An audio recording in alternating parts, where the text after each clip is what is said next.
हुआ है, तो मैं पहले ही डिक्लेयर, मैंने 2018 में इलेक्शन लड़ा है, मैंने उधर भी डिक्लेयर नहीं, मैं है ही नहीं मेरी, तो मैं कैसे डिक्लेयर करूँ। बड़ा बेतुका से एतराज़ है, खैर वो तो इंशाल्लाह दूर हो जाएगा, उसमें कोई है ही नहीं, जान ही नहीं है। बेतुका से एतराज़ है जी, आपके गांव में कोई ज़मीन है जो मेरे नाम पे नहीं है, मैं उसको अपने नाम डिक्लेयर कर दूँ। हाँ, जो इन्होंने रिपोर्ट दी है उसके साथ लिखा हुआ है, जो रिपोर्ट ली है तहसीलदार से, उसमें लिखा हुआ है कि मेरी, यानी कि मेरा नाम है फैसल जावेद, मेरी कोई अराजी मौजूद नहीं है, ये उसने डिक्लेरेशन दी हुई है, उसकी स्टैम्प के साथ वो भी इनके पास वो लगी हुई है, तो मेरी है ही नहीं, तो मैं कैसे डिक्लेयर कर दूँ। जी जी जी जी, देखिए पूरी कौम का नंबर 1 मुतालबा है इमरान खान को रिहा करें। इमरान खान को इस कौम ने मैंडेट दिया है, और जो केसेस है सारे वो सबको पता है बेबुनियाद केसेस हैं, पूरी कौम का मुतालबा। तो इंशाअल्लाह हम पुरअमन अपना जलसा करेंगे, हम उसकी परमिशन ले रहे हैं। 23 मार्च को जलसों का आगाज़ होगा और इंशाअल्लाह पाकिस्तान की तारीख के बहुत बड़े जलसे होंगे, और इंशाअल्लाह 23 मार्च से उसका आगाज़ होगा और एक करारदाद मंजूर की जाएगी। जिस तरह 23 मार्च 1940 को कायद-ए-आज़म मोहम्मद अली जिन्ना की क़यादत में पाकिस्तान बनाने की करारदाद मंजूर हुई थी, औरतें बच्चे आते हैं, बुज़ुर्ग आते हैं, तो हमने उसके बाकायदा तौर पे हम वो जलसा कर रहे हैं इजाज़त लेके पूरी तरह से। जी, दो क्वेश्चन है। एक तो ये बताएं कि हमारे गरीब आवाम का पाकिस्तान में बनेगा क्या, कि हम जब आते हैं तो एक बार हम नारे लगाते हैं नवाज शरीफ को रिहा करो, हाँ, जरदारी को रिहा करो, इमरान खान को रिहा करो, पूरे 5 साल की हुकूमत जो होती है वो इसी में गुजर जाती है। किसी को ये फिक्र नहीं है कि ये गरीब की जिंदगी कैसे गुजरेगी। गरीब की जिंदगी, मैं बात सुने, इसका पहले का जवाब दे दूं, पहले दूसरा आप कर लीजिएगा। गरीब का क्या प्रॉब्लम है? गरीब का प्रॉब्लम ये है कि उसके पास खाने को नहीं, उसको अपने किचन का प्रॉब्लम है। ये कैसे है? सारा वक्त ये लगे रहते हैं बना अपने करप्शन के केसेस खत्म करने के ऊपर। आप देख लें, जब भी आए हैं पहला काम इन्होंने पीडीएम ने किया है, अपने करप्शन के केसेस खत्म कराए हैं। दूसरी चीज़, जब अवाम का और गवर्नमेंट के बीच में ट्रस्ट डेफिसिट होगा, कभी गरीब तरक्की नहीं कर सकता, कभी आपकी इकॉनमी ऊपर नहीं जा सकती। हम कहते हैं हमारा ये खसारा है, ये खसारा है, fiscal deficit, current account deficit, trust deficit सबसे बड़ा हमारा खसारा, उसको ख़त्म करना है। वो तब ख़त्म होता है जब 8 फरवरी में जिसने जिधर वोट दिए वो उधर काउंट हो, ताकि लोगों का एतमाद हो जिस गवर्नमेंट पे, वो आके फैसले कर सकती है। गरीब जो अवाम के वोटों से आती है वो फिक्र करती है अवाम की, जो अवाम के वोटों से नहीं और नोटों से आती है वो कहाँ फिक्र करेगी अवाम की? वो तो नहीं करेगी, उसको सरोकार ही नहीं है। उसको पता है ना पहले वोट लिया ना बाद में वोट लेना है, वो अवाम के लिए इकदाम नहीं करेगी।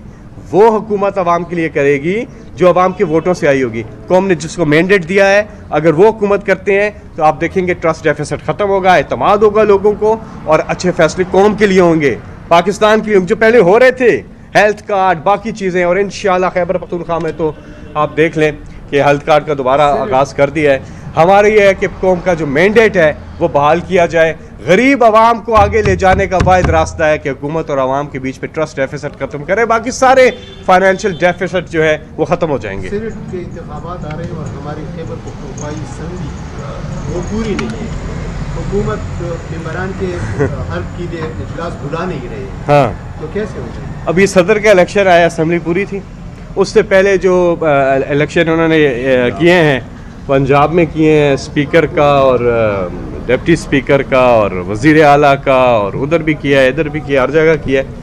एक केपी का ही याद आ गया। अब केपी में भी बात सुने, केपी में भी मैं आपको बताऊं कि जो आपकी जो इलेक्शन है सेनेट की वो अपने टाइम पे होगी सारे पाकिस्तान में। और इस मुल्क में एक और जो बड़ा प्रॉब्लम है सेनेट के इलेक्शन में, पूरी कौम हर बार सेनेट के इलेक्शन में तमाशा देखती है, पैसा चलता है, अरबों रुपए चलते हैं, लोगों को ख़रीदा जाता है। यहाँ पर एक तो इसका डायरेक्ट वोट होना चाहिए सेनेट का, सेनेट का इलेक्शन भी डायरेक्ट वोट से होना चाहिए, जिससे अवाम चाहे बना दे सेनेटर, जिससे मेयर का इलेक्शन होता है। दूसरी ऑप्शन ये है कि सीक्रेट बैलेटिंग ख़त्म की जाए, जो इमरान खान पिटीशन लेके गए थे सुप्रीम कोर्ट में, आप सबको याद होगा, जो सदारती रेफरेंस गया था कि सीक्रेट बैलेटिंग ख़त्म हो, ओपन वोट हो, ट्रांसपेरेंसी हो, शफाफियत हो। ये जो पैसा चलता है, हम जैसे लोग जो हैं, मिडिल क्लास फैमिली के लोग हैं, आम लोग हैं, उनको तो वो अगर कितने भी टैलेंटेड हों, कितने भी वो अपने मुल्क के लिए करना चाहते हो, लेकिन ये बीच में पैसा आ जाता है। ये एक कर्स है, एक लानत है, एक करप्शन है। और हम आम की हमने असल में मसला ये हमारी सोसाइटी ने इन चीज़ों को आम कर दिया जी। इस सवाल मुझे ये बता दें कि आपकी खैबर पख्तूनख्वा में क्लियर मेजॉरिटी है, उसके बावजूद आप लोगों ने जो दरखास्तें जो आपके उम्मीदवारों ने दी हैं वो बहुत कम है, तो ये क्यों? और दूसरा मुराद सीट का बता दें, आपने कल कहा था जल्द आएगा, कब आ रहे हैं? इंशाल्लाह मैं अल्लाह से दुआ भी करता हूँ कि जल्द वो आएँ और अल्लाह उनको अपने हिफ्ज़-ओ अमा में रखे, और वो एक लॉ अबाइडिंग सिटीज़न है, वो कानून की पासदारी करने वाले हैं, मुल्क के लिए आवाज़ उठाने वाले हैं। मुल्क का मुकदमा पाकिस्तानियत उनके रगों में बसती है, उनके अंदर सरायत की हुई है। और सारे नौजवान देखिए, हमारे पाकिस्तान के सारे नौजवान, ये हम सब पाकिस्तान से बहुत प्यार करते हैं, इस मुल्क के लिए हमारे जज्बात हैं, और हम चाहते हैं कि इस मुल्क में मुज़म्मिल भाई आएँ, कौमी यकजहती होनी चाहिए और करप्शन का ख़ात्मा होना चाहिए, और इंसाफ से स्टार्ट होता है ये। बेगुनाह लोग, औरतें, बच्चे जेलों में कैद हैं, पॉलिटिकल प्रिजनर्स भी हैं। अब इमरान खान देखें, उन्हें जितना सियासी इंतकाम का निशाना बना जा रहा है, पूरी दुनिया में रिकॉर्ड टूट रहे इसके, उनकी अहलिया बुशरा बीवी, ये सारे और जितनी हमारी खवातीन, बाकी सबको रिहा किया जाए, इंसाफ किया जाए। ये स्टार्ट होता है इंसाफ से। पाकिस्तान कभी आगे नहीं जा सकता जब तक इंसाफ नहीं होगा। अल्लाह ताला कुरान मजीद में हुक्म देता है कि ज़मीन पर इंसाफ कायम करो। बस हम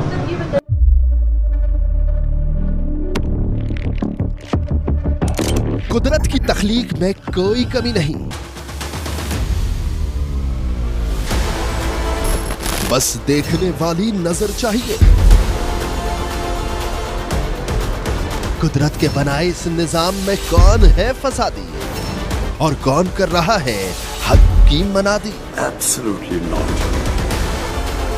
कुदरत की सब पर नजर है,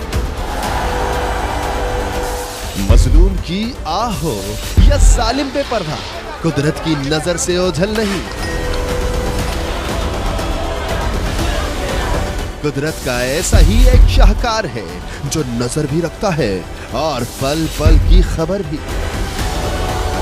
बराह रास्त जलसे हो या रखनी हो पाकिस्तान समेत दुनिया भर की खबरों पर नजर, तो अभी सब्सक्राइब करें YouTube पर डेली कुदरत को, या फिर फॉलो करें सोशल मीडिया पर डेली कुदरत को, और रहें हर लम्हा बाखबर। कुदरत हर वक्त बर वक्त।